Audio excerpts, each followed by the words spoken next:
President Trump and Congress may have one more chance to pass major legislation in 2017. Healthcare and infrastructure haven't happened. A seeming deal on immigration has grown elusive, which leaves a tax proposal that the president will be promoting today. This is also going to be tough since the president needs every Republican vote and has been attacking a Senate skeptic, Bob Corker of Tennessee. Reporters asked Press Secretary Sarah Huckabee Sanders if the president is alienating Corker. I don't think he's alienated anyone. I think that Congress has alienated themselves by not actually getting the job done that the people of this country elected them to do. They all promised and campaigned on repealing and replacing Obamacare. They haven't done that. They've campaigned on tax reform. Hopefully we see that happen. We're certainly committed to that and think we'll get there. The tax plan must begin in the House, where it would be voted on by our next guest, Congressman Warren Davidson of Ohio. He's part of the Republican study group, which favors the tax plan. Good morning. Thanks for coming by. Good morning, Steve. So much to ask about there. First, Sarah Huckabee Sanders saying you're not getting the job done. Are you not getting the job done?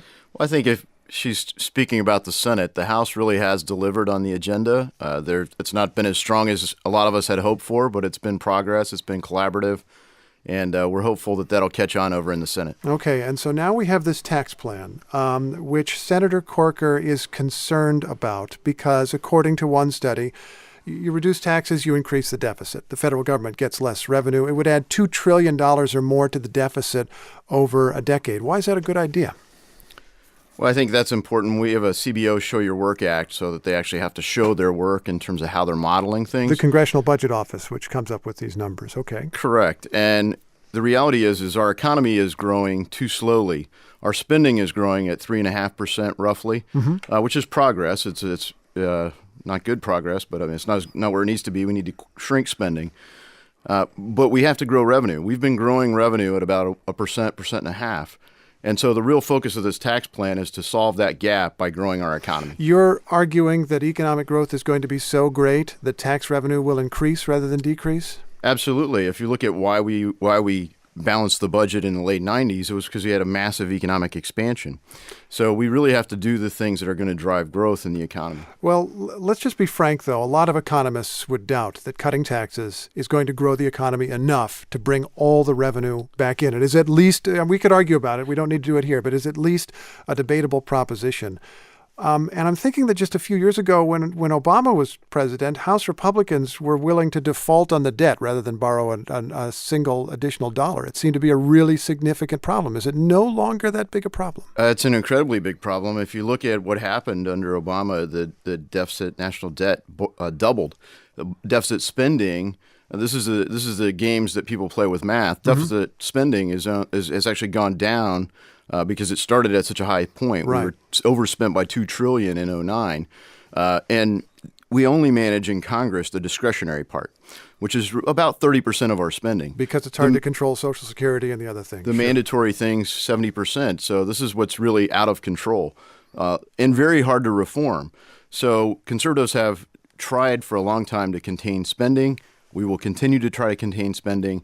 Right now, we have an opportunity for the first time since I got my driver's license in 1986 to really reform taxes. And so you focused on cuts earlier, and cuts alone won't grow the economy this way. We really need substantial reform. So we have a consumer-driven economy. Hardworking families have to get more cash in their paychecks, more take-home pay. That's going to be very important. U.S. corporations like Apple has 10% of U.S. corporate cash offshore. They don't have that because of political ideology.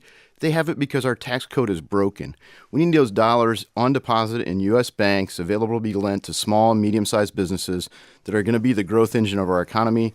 They're the fastest rate of hiring.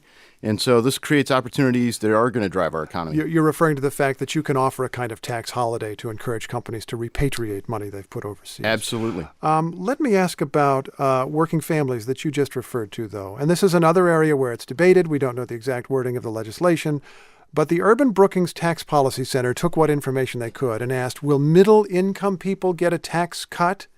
Because you're talking about eliminating a lot of tax exemptions that ordinary people use. And their conclusion was many middle-income people would actually pay more. Are they right? No, I think that's completely arbitrary. And my hunch is, given the source, that it's skewed to draw the worst possible conclusion because it makes news, I suppose. But the reality is the income levels on the brackets have not been set.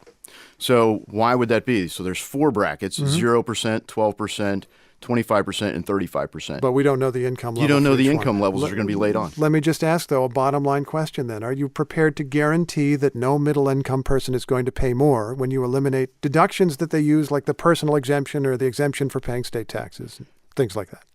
What I'm interested in seeing is a bill and a process that produces more take-home pay for working families. And is there a possible way to say, but in this magic scenario, somebody paid a different amount?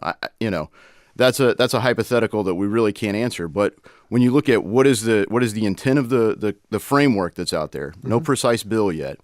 The collaborative process we're on right now is to make sure that it's true. Everyone in working family gets a paycheck. Congressman Warren Davidson of Ohio, thanks for coming by. Really appreciate it. He's a member of the Republican Study Group.